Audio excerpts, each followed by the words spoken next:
Sesi mengaji, belajar Islam lebih dekat. Bismillahirrahmanirrahim.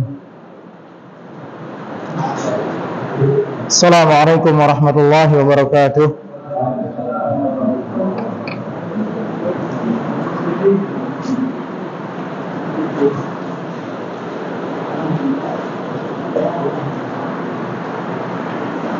Alhamdulillahi rabbil alamin.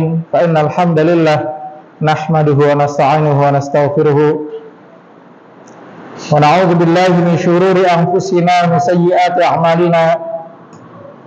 Man yahdihillahu fala mudilla lahu wa man yudlil fala hadiya lahu. Ashhadu an la ilaha illallah wahdahu la syarika lahu wa ashhadu anna Muhammadan 'abduhu wa rasuluhu la nabiyya ba'dahu. Qala Allah Ta'ala, ya ayyuhalladzina amanu taqullaha haqqa tuqatih wa la tamutunna illa wa antum muslimun. Wa qala ta'ala, ya ayyuhan nasu ittaqu rabbakum alladzi khalaqakum min nafsin wahidah wa khalaqa minha zawjaha wa batha minhuma rijalan katsiran wa nisaa'a wattaqullaha alladzi tasaaluna bihi wal arham innallaha kana 'alaikum raqiba. Wa qala ta'ala, ya ayyuhalladzina amanu taqullaha wa qulu qawlan sadida yuslih lakum a'malakum wa yaghfir lakum dhunubakum wa may yuti'illaha wa rasulahu faqad faza fawzan 'azima. Allahumma salli wa sallim wa barik ala Muhammadin wa ala azwajihi wa dzurriyyatihi wa ahli baitihi wa ashabihi ajma'in wa man tabi'ahum bi ihsanin ila yaumiddin. Amma ba'd. Bapak-bapak, ibu-ibu sekalian yang dirahmati oleh Allah Subhanahu wa taala, alhamdulillah, puja dan puji syukur kita panjatkan kehadirat Allah Subhanahu wa taala. Salam dan salam semoga selalu berlimpah kepada uswah dan qudwah kita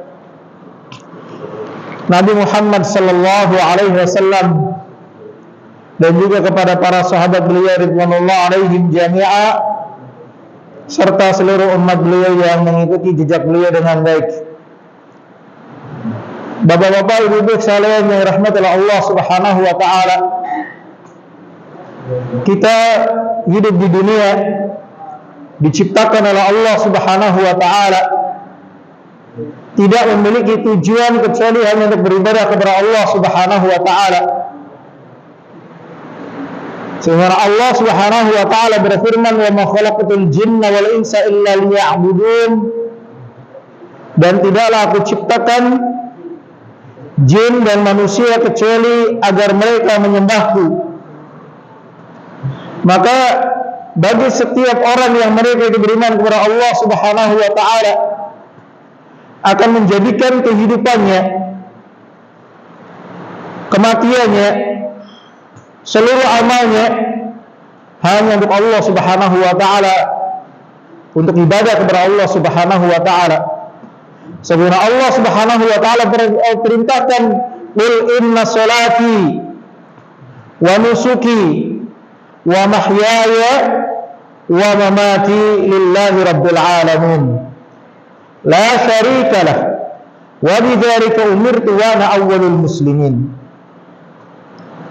Katakanlah, sesungguhnya salatku, sembelihanku, hidup dan matiku hanya untuk Allah Subhanahu wa taala, Rabb semesta alam.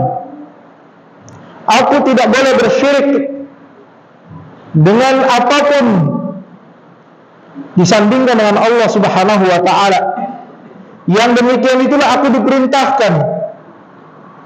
Dan persaksikanlah bahwasanya aku adalah orang yang pertama kali berserah diri kepada Allah Subhanahu wa taala. Demikian pula Allah Subhanahu wa taala berfirman, wa ma umiru illa liya'budullaha mukhlishina lahud-din hunafa'a, dan tidaklah mereka itu diperintahkan kecuali agar mereka itu menyembah kepada Allah Subhanahu wa taala, mengikhlaskan memurnikan ibadah milik Allah Subhanahu wa taala. Maka dari hal ini bagi setiap yang mereka beriman kepada Allah, hendaklah menyadari bahwasanya kehidupannya diciptakan oleh Allah agar mereka itu beribadah kepada Allah. Hendaklah mereka itu orang-orang yang beriman, mengucapkan kalimat syahadat asyhadu an la ilaha illallah wa asyhadu anna Muhammadar Rasulullah, menjadikan semua kehidupannya, amalnya agar bisa beribadah kepada Allah Subhanahu wa taala. Akan tetapi dalam beribadah itu, bagi orang-orang yang mereka itu mengerti, memiliki ilmu, ibadah adalah sesuatu hal yang harus ditempuh dan dijaga. Karena ibadah itu memiliki syarat diterima oleh Allah Subhanahu wa taala dan memiliki penghalangnya serta memiliki perusaknya. Banyak orang yang mereka itu mengerti tentang wajibnya hidup untuk beribadah, tapi tidak mengerti bahwasanya ibadah itu memiliki syarat. Sehingga yang penting ibadah, dia tidak peduli ibadahnya mau diterima apa tidak. Ini bukan yang dituntut di dalam Islam. Ibadah memiliki syarat, yaitu wajib ikhlas karena Allah Subhanahu wa taala. Dan yang kedua, harus sesuai dengan tuntunan Islam, tuntunan Rasulullah sallallahu alaihi wasallam. Barang siapa yang dia itu beribadah, dia tidak ikhlas karena Allah, ibadah karena yang lain, karena dunia, ada karena hal yang lain, maka Allah tidak akan terima ibadahnya. Dulu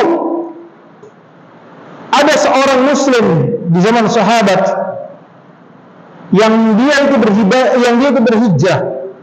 berhijrah dari Mekah ke Madinah, bukan karena Allah dan Rasulnya, tapi karena ada seorang wanita yang dia cintai. Wanita yang dia cintai tersebut berangkat hijrah ke Madinah. Maka lelaki ini dia hijrah ke Madinah bukan karena melaksanakan perintah Allah dan Rasulnya, tapi mengejar wanita yang dia idam-idamkan, yang sebelumnya berada di Mekah kemudian pindah ke Madinah. Maka datanglah malaikat Jibril alaihi salam memberitahu Rasulullah sallallahu alaihi wasallam untuk menasihati semua para sahabat yang mereka itu berhijrah harus meluruskan niatnya karena Allah. Bahkan Rasulullah sallallahu alaihi wasallam bersabda dalam satu hadis yang banyak kita hafal. Hadis itu diriwayatkan oleh Abu Hafiz Amirul Mukminin Umar bin Khattab radhiyallahu taala anhu. Beliau Rasulullah sallallahu alaihi wasallam bersabda, kata Umar bin Khattab, sami'tu Rasulullah sallallahu alaihi wasallam yaqul, aku mendengar Rasulullah sallallahu alaihi wasallam bersabda, innamal a'malu binniyat. Hadis ini hafal kita, bahwasanya segala sesuatu disebabkan karena niat. Wa innama likulli imri'in ma nawa, dan hasil dari niat itu, hasil perbuatan itu sesuai dengan apa yang dia niatkan. Tahukah kita bahwasanya hadis itu berkaitan awalnya adalah karena sahabat tadi yang dia itu berpindah, hanya sekedar berpindah tempat hidup. Tapi ketika berpindah tempat hidup bukan karena Allah Subhanahu wa taala, maka Rasulullah sallallahu alaihi wasallam memperingatkannya. Apalagi berkaitan dengan hal yang lain yang lebih besar dari itu. Rasulullah sallallahu alaihi wasallam bersabda, "Wa man kanat hijratuhu ila Allah wa rasulih, fa hijratuhu ila Allah wa rasulih." Barang siapa yang dia itu berpindah tempat tinggal, niatnya karena Allah dan Rasulnya, maka dia mendapatkan pahala sesuai dengan Allah dan Rasulnya. Wa man kanat hijratuhu lid-dunya aw imra'atin yankihuha fa hijratuhu ila ma hajara ilaihi. Dan barang siapa yang berpindah berhijrah dari Mekah ke Madinah disebabkan karena urusan-urusan dunia, ada sesuatu yang dikejar, baik itu jabatan, harta, atau hal yang lain, atau karena mengejar wanita yang ingin dia nikahi, maka hijrahnya itu sesuai dengan niatnya, dia tidak mendapatkan pahala dari Allah Subhanahu wa ta'ala. Dia hanya akan mendapatkan apa yang dia inginkan kalau Allah takdirkan. Dia mengejar wanita yang ingin dia nikahi akan didapatkan kalau takdirnya. Kalau tidak takdirnya tidak dia dapatkan. Ini berkaitan dengan hal kecil.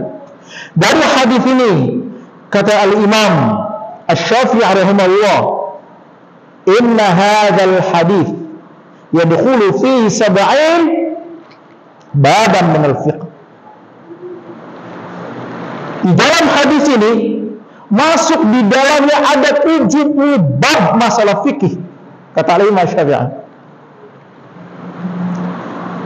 Kita mengetahui bab fikih paling berapa?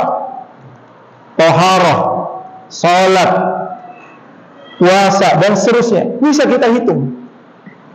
Kata sebagian ulama, bab fikih itu ada 70 bab. Dan hadis innamal a'malu binniyat masuk semuanya. Masuk semuanya.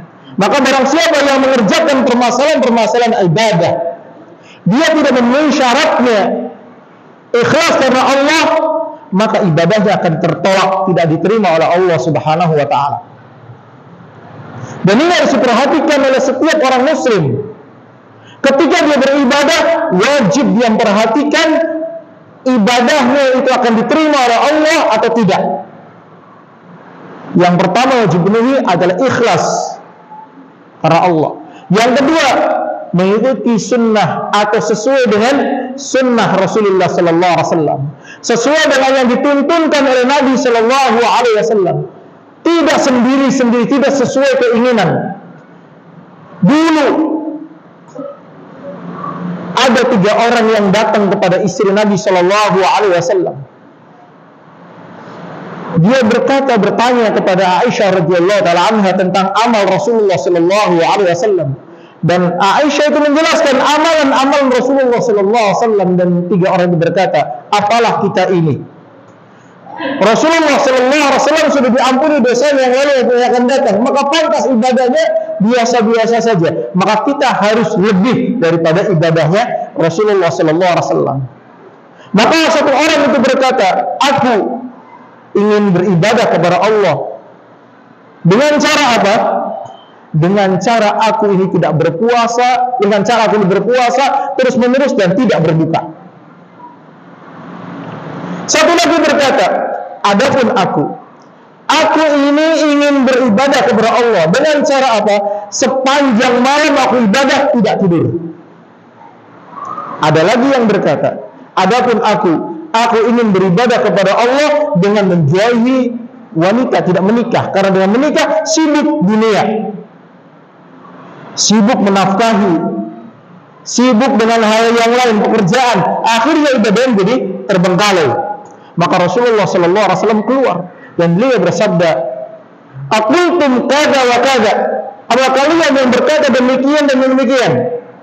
"Inni akhsyakum lillah wattaqum lillah." Ketahuilah bahwasanya aku adalah orang yang paling takut kepada Allah dan aku adalah orang yang paling bertakwa kepada Allah.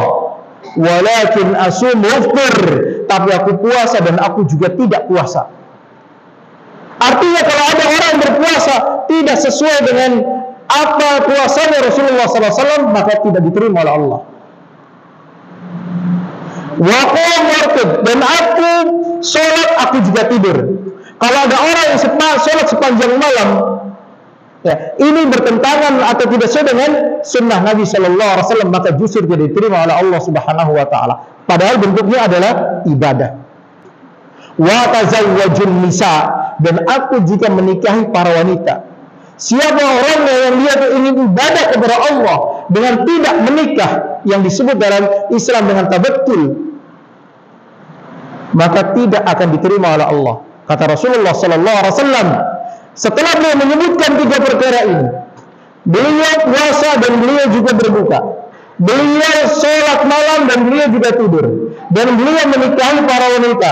Beliau menutup sabdanya dengan faman raghiba an sunnati falaysa minni, siapa yang tidak sesuai dengan sunnahku, dia bukan golonganku. Siapa yang tidak sesuai dengan sunnahku, maka dia bukan golonganku.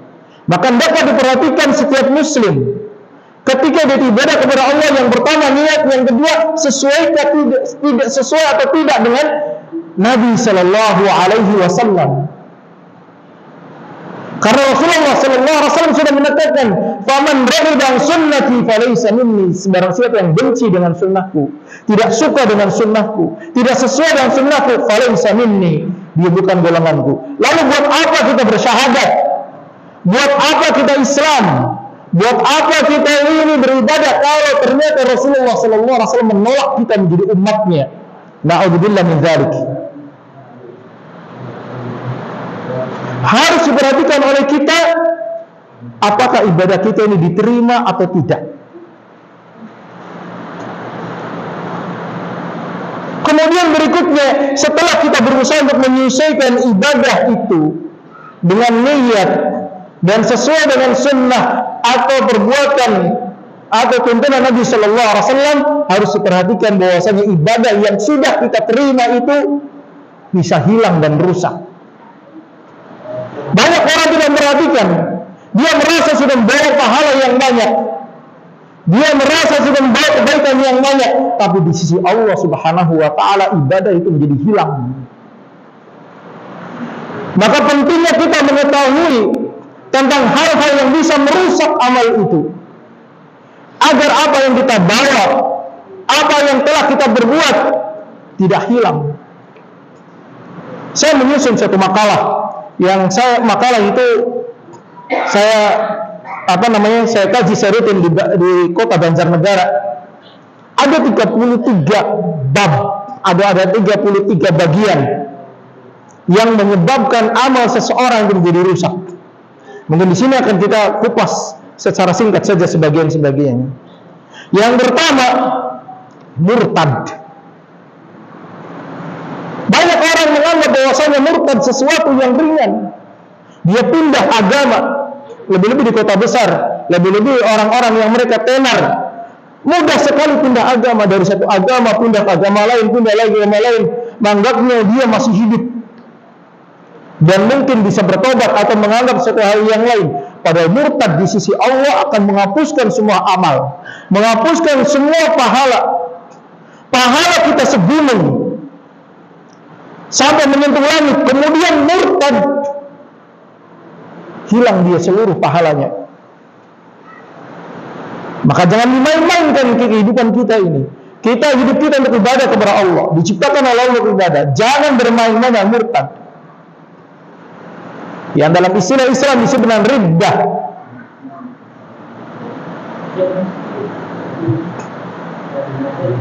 Banyak orang Islam, sekali lagi banyak orang Islam tidak peduli dengan apakah dia itu murtad apa tidak. Murtad adalah menyatakan diri keluar dari Islam.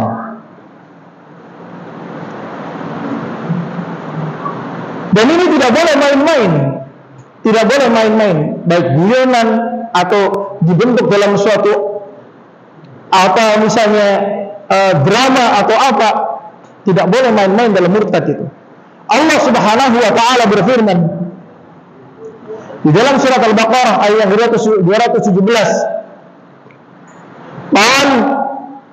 Qala Allah Ta'ala, Allah Subhanahu wa Ta'ala berfirman, yas'alunaka 'anil syahril haram qitalin fihi.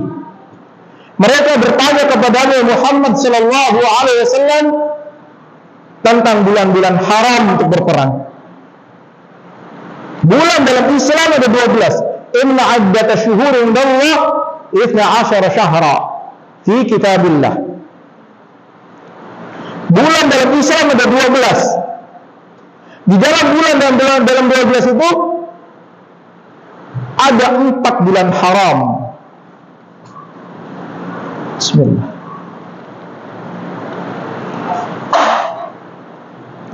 Ulama menyebutkan 4 bulan haram itu salatun mutatabi'ah. Ada 3 yang berderet-deret. Dan ada 1 yang terpencar atau berpisah. Yang berderet-deret dimulai dari Zulqa'dah. Zulqa'dah itu setelah Syawal. Kemudian yang kedua adalah Zulhijjah, bulan besar. Kemudian yang ketiga Muharram. Ini mutatabi'ah berturut-turut. Zulqa'dah, Zulhijjah dan Muharram berturut-turut. Kemudian ada 1 bulan yang terpisah. Setelah 3 bulan berturut-turut itu kemudian terlewat beberapa bulan. Dan bulan yang terpisah adalah Rajab. Bulan alhamdulillah kita diberikan pada bulan ini. Allah pertemukan dalam bulan Rajab. Itu bulan haram. Mereka orang-orang Quraisy, orang-orang kafir bertanya kepada Rasulullah SAW tentang bulan haram. Maka Allah Subhanahu wa taala menjawab, melanjutkan, wal qitalun fihi kabir. Katakanlah Muhammad sallallahu alaihi wasallam, berperang di bulan haram dosa besar. Wa saddun an sabilih, wa saddun an sabilillah. Tapi orang-orang seperti kalian ya orang-orang kafir yang menentang jalan Allah, mengganggu jalan Allah, wa kufrun bihi, dan mengingkari jalan Allah yaitu Islam, wal masjidil haram, dan mengganggu orang Islam untuk berhaji dan sholat di Masjidil Haram, wa ikhraj ahlihi, dan mengeluarkan orang-orang Islam dari Mekah, minhu akbarun Allah, itu lebih besar dosanya di sisi Allah Subhanahu wa taala. Kalau ada orang yang berperang di bulan haram, itu dosa besar. Tapi orang yang kafir, orang yang menentang jalan Allah, orang yang dia menghalangi orang lain dari bersolat atau berumrah atau berhaji di Masjidil Haram, atau mengusir kaum muslimin, itu lebih besar dosanya daripada berperang di bulan haram. Wal fitnatu akbaru minal qatl, dan fitnah itu lebih besar daripada pembunuhan. Ini saya kasih nuktah, saya kasih catatan. Banyak kaum muslimin yang menganggap bahwa ayat ini al-fitnah maknanya adalah lisan,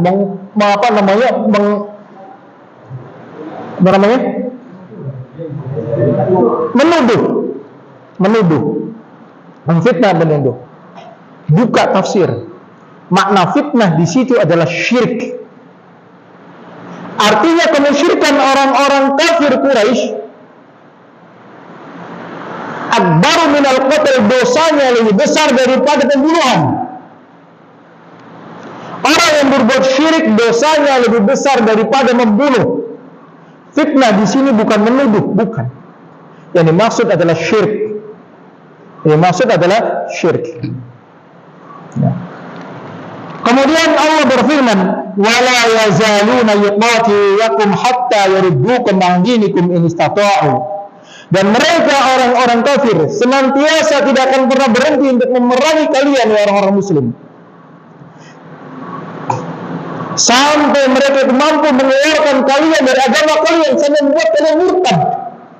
Bisa dengan diperangi, bisa dengan ditakut-takuti, atau bisa dengan diberikan sesuatu.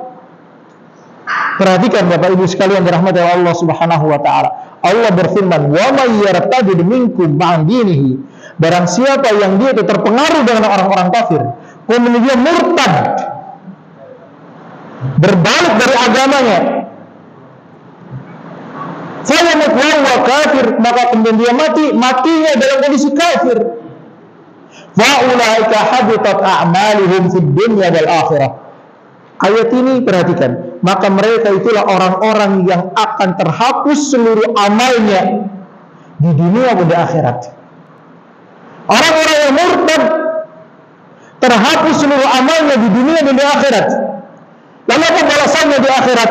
Wa ulaika ashabun nar, dan mereka itu akan menjadi penghuni neraka. Hum fiha khalidun, mereka kekal di dalamnya selama-lamanya. Murtad menjadikan seluruh kebaikannya hilang. Sebagaimana masuk Islam akan menghapuskan seluruh dosa. Orang yang dia masuk Islam, seluruh keburukannya akan terhapus dan kebaikannya akan tetap. Kebalikannya orang yang murtad, kebaikannya, pahalanya akan terhapus, dosanya akan tetap.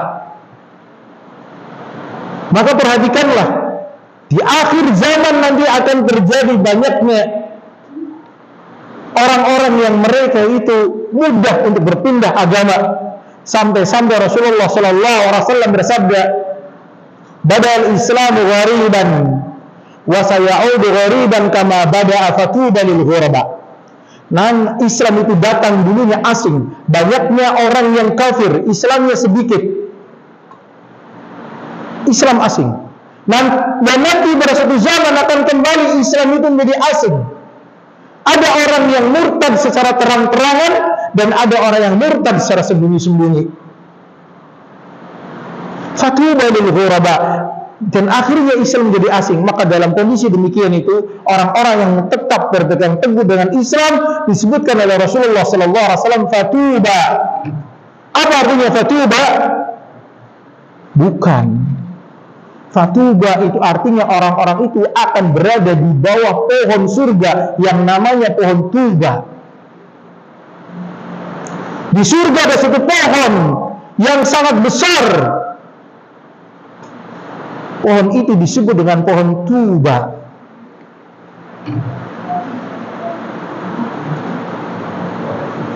Pohonnya sangat besar. Akan tapi besarnya pohon tersebut bisa dinikmati sehingga buahnya bisa diraih dengan orang itu bertelekan, duduk ataupun berbaring. Pohon itu namanya pohon tuba. Fatuba lil ghuraba. Para ulama menyebutkan fatuba lil ghuraba ada dua makna. Makna yang pertama adalah kebahagiaan, kemenangan. Makna yang kedua adalah dia akan berada di bawah pohon-pohon, akan berada di bawah pohon tuba. Suatu pohon yang sangat besar, yang rindang, yang dirindukan oleh banyak penghuni surga untuk bisa tinggal di dalamnya. Mereka adalah orang-orang yang istiqomah di atas Islam. Maka ketika hal ini menjadi hal yang penting, semua para dai pasti mengingatkan kita tentang hal tersebut. Akan tapi kita, para jamaahnya, tidak memperhatikan. Semua hanya membacakan ayat ya ayyuhalladzina amanu taqullaha haqqa tuqatih wa la tamutunna illa wa antum muslimun. Tidakkah kita perhatikan semua dai itu mengingatkan kita seperti itu? Wahai orang-orang beriman, bertakwalah kepada Allah dengan sebenar-benarnya takwa, dan jangan kalian mati dalam kondisi di luar Islam, tapi matilah kalian dalam kondisi kalian sebagai seorang muslim. Wala tamutunna illa wa antum muslimun, dan jangan kalian mati kecuali kalian mati sebagai orang-orang muslimun.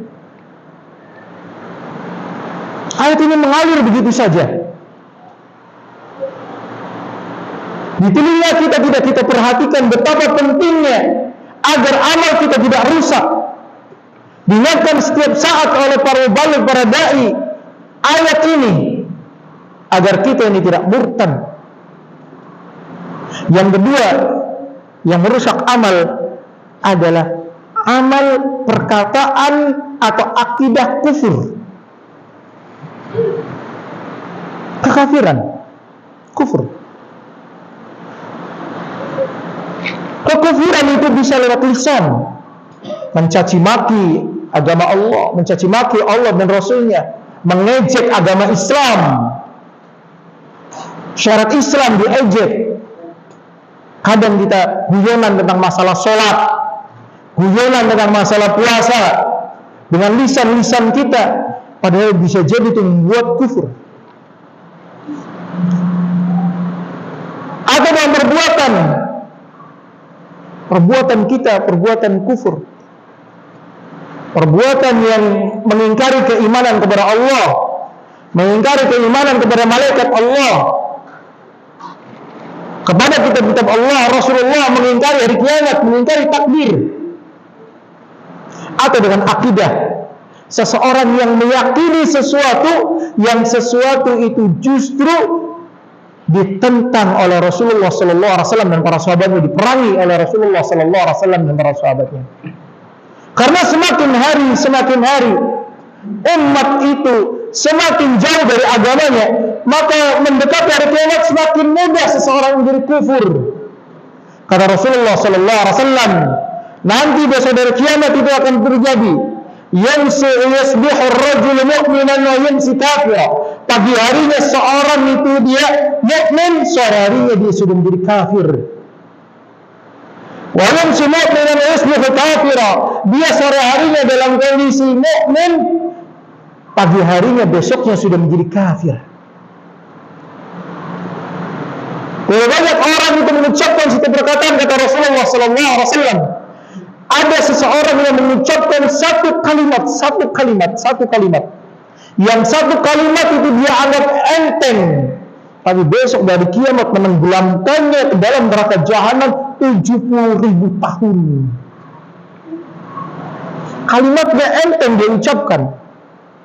Di dunia dia tidak merasa bahwasanya kalimatnya telah membuat kufur, tapi besok dari kiamat dia ditenggelamkan oleh Allah Subhanahu wa taala sedalam 70.000 tahun perjalanan.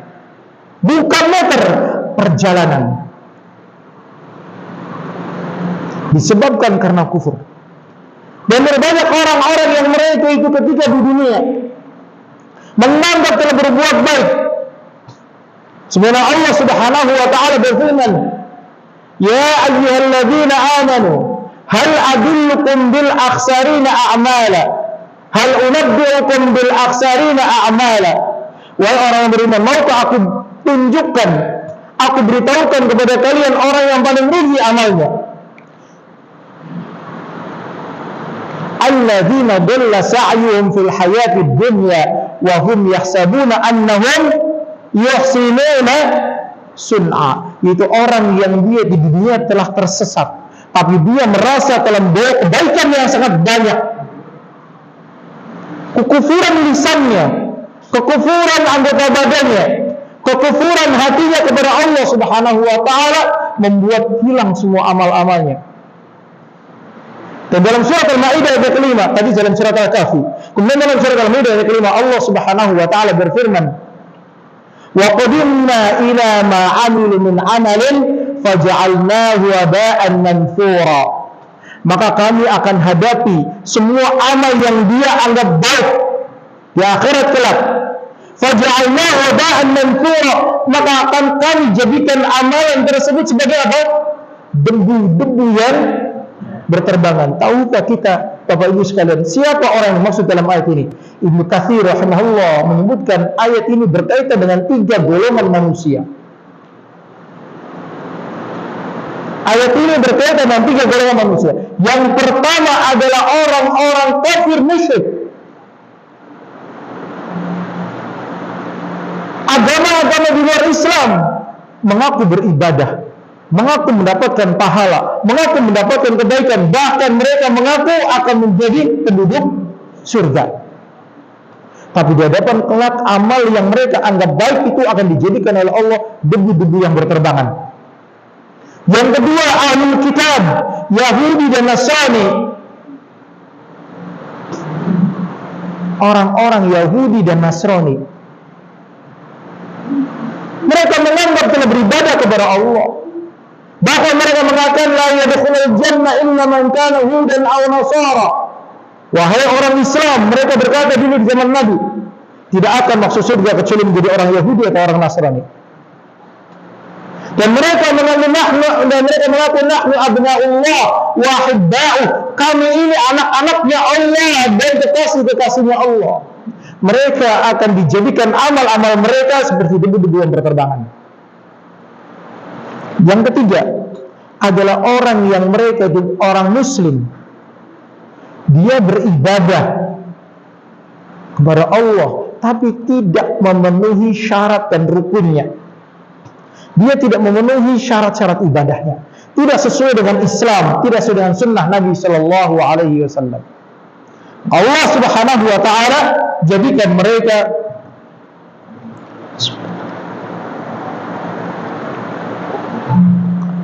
amalan-amalan mereka seperti debu-debu yang berterbangan. Ini adalah dalam surat Al-Furqan ayat yang ke-23. Yang kedua adalah orang yang dia itu melakukan kekufuran. Dan dalam surat Al-Maidah Allah Subhanahu wa taala berfirman, "Wa may yakfur bil iman faqad habitat 'amaluhu." Faqad habita 'amaluhu. Di dunya wal akhirah. Dan barang siapa yang dia itu kufur setelah dia beriman, maka sungguh telah hapus, telah hilang semua amal-amalnya di dunia dan di akhirat. Wa fil akhirati minal khasirin, dan di akhirat kelak dia akan masuk ke dalam golongan orang-orang yang merugi, orang-orang yang masuk dalam neraka. Yang ketiga, kita harus perhatikan Bapak Ibu sekalian, agar amal kita ini tidak hapus, jangan berbuat syirik. Syirik itu menghapuskan amal. Allah Subhanahu wa taala mengancam siapapun orang yang berbuat syirik diancam dengan 5 perkara minimal. Pertama, dosa-dosanya tidak akan diampuni.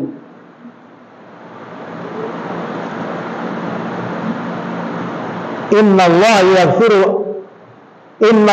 la yaghfiru an yushraka bihi wa yaghfiru ma duna dzalika liman yasha. Sesungguhnya Allah tidak akan mengampuni dosa orang yang berbuat syirik, dan akan mengampuni dosa selain syirik.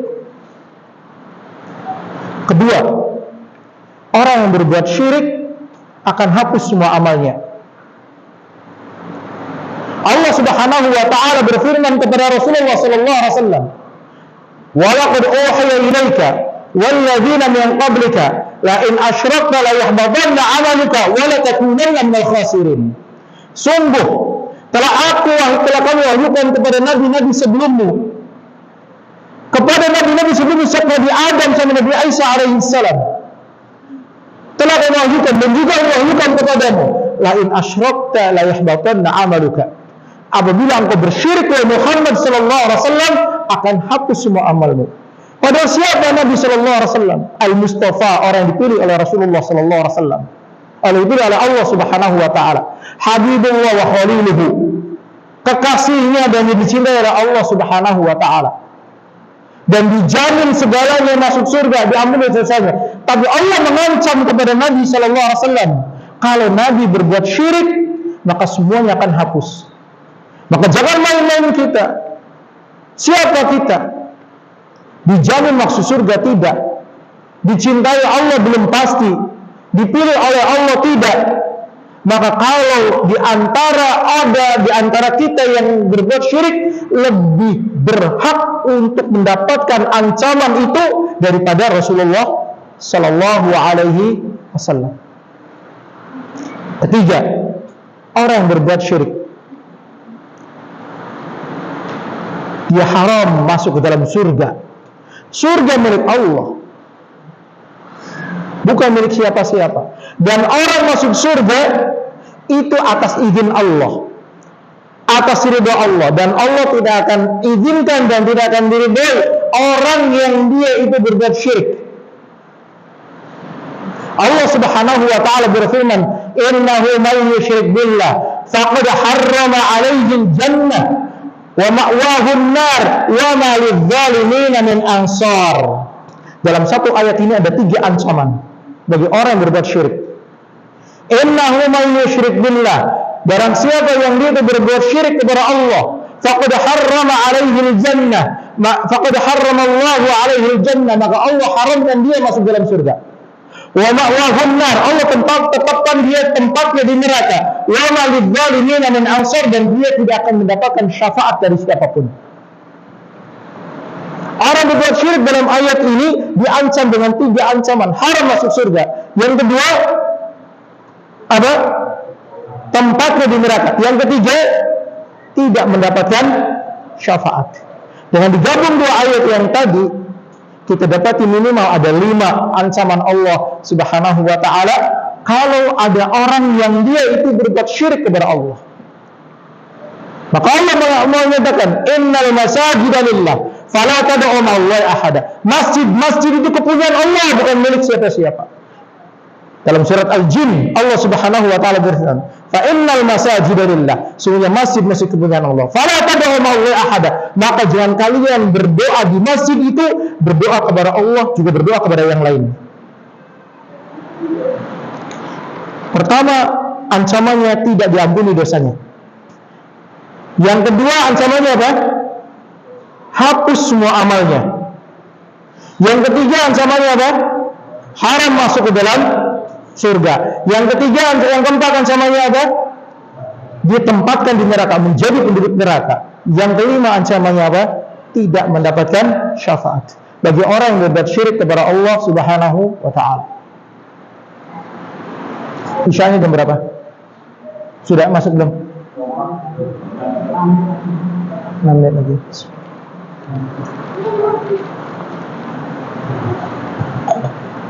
Baik. Yang berikutnya, penghapus amal. Dalam masalah akidah itu ada sekitar dalam makalah yang saya sudah ada sekitar 15-an. Kita beralih dari masalah akidah ke masalah muamalah, ke masalah pergaulan. Yang banyak kaum muslimin tidak memperhatikan bahwasanya ketika dia mengamalkan hal itu, hapus amalnya. Hasad,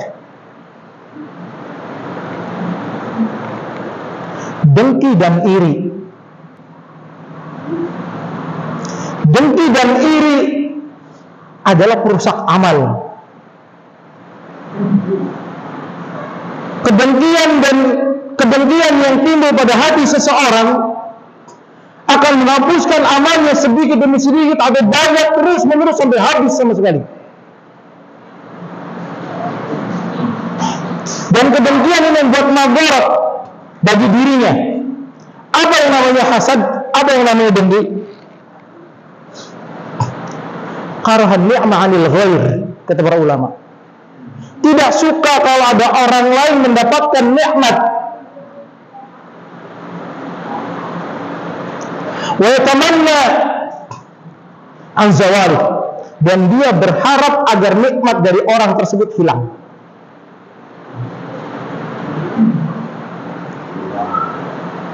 Dengan kedengkian ini, kerusakannya meluas. Orang yang dengki akan memprovokasi orang lain, mengajak orang lain untuk memusuhi orang yang dengki. Maka berubahlah jamaah masjid menjadi jamaah provokasi.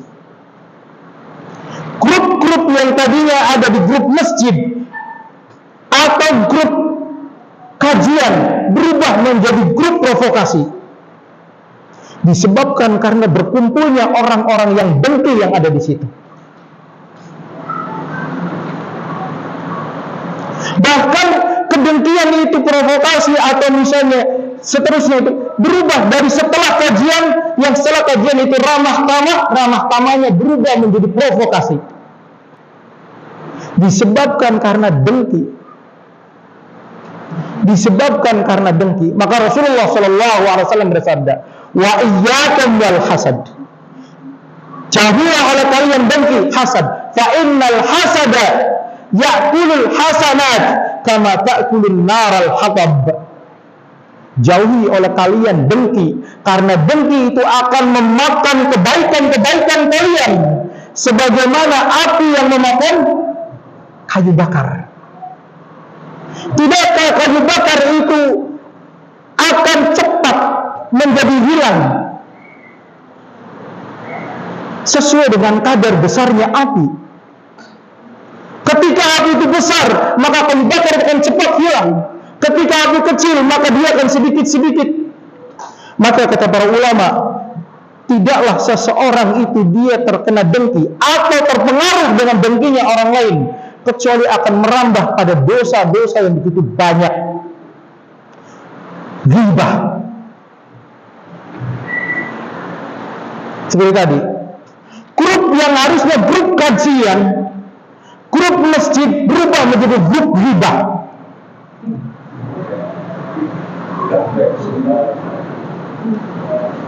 Dengki itu, berita tentang menceritakan orang itu, kalau benar dosa, kalau salah lebih dosa. Kalau benar namanya ghibah, kalau salah namanya fitnah. Mau pilih mana?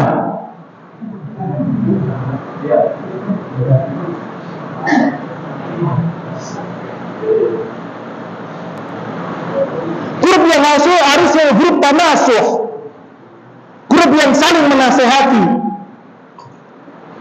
Seharusnya setelah nasihat kajian ini, kemudian duduk makan-makan itu saling mengungkapkan nikmat syukur kepada Allah atas nikmat iman, atas nikmat semua nikmat, saling tanasuh, berubah, hilang semua pahala kajiannya disebabkan karena dengki, ghibah dan fitnah.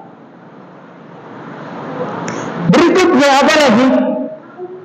Akan berubah menjadi kadzab, pendusta, disebabkan karena dengki, hasad.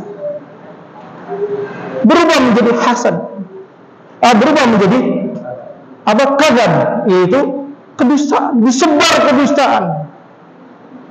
Padahal kalau ini yang namanya kedustaan, yang namanya fitnah, yang namanya ghibah, kalau ditahan hanya pada diri, dia bisa bertobat. Tapi kalau ini menyebarkan ke sini, ini menyebarkan ke sini, ini menyebarkan ke sini, dia sudah, misalnya dia bertobat, mampukah dia menghentikan yang sudah tersebar ini? Mustahil.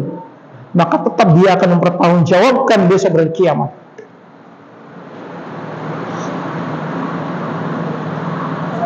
Hilang amal yang disebutkan ini. Bukankah Rasulullah Sallallahu Alaihi Wasallam bersabda, atadruna mal muflis, tahukah kalian siapa orang-orang yang bangkrut? Para sahabat menjawab, yang namanya orang yang bangkrut adalah orang yang hilang dinarnya, hilang dirhamnya.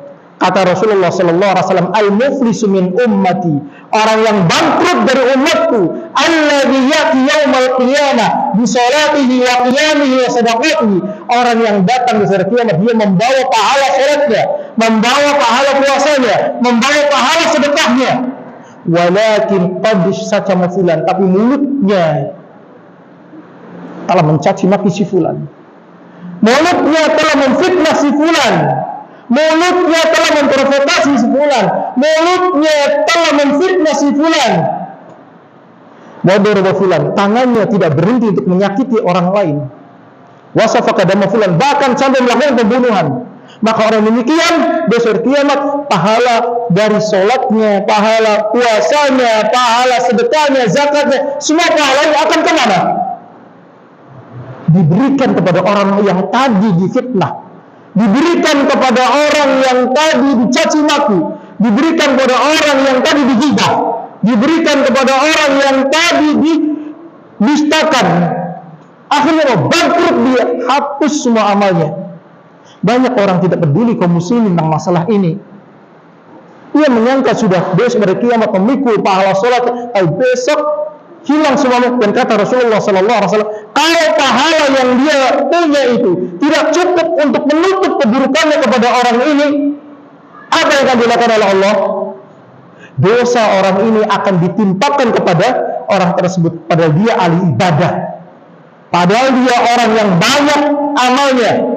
Faturiha ilan nar, maka dia diseret tengkuknya ke neraka. Diseret tengkuknya ke neraka, sebab tidak peduli dengan penghancur amal, kedengkian. Maka hati-hati, kata Rasulullah SAW, iyyakum wal hasad, hati-hati oleh kalian dengan dengki kepada seorang muslim. Fa innal hasada, karena hasad itu ya'kulul hasanah, dia akan memakan kebaikan-kebaikan kalian, kama ta'kulun naral hataba, sebagaimana api yang memakan kayu bakar, habis tanpa sisa.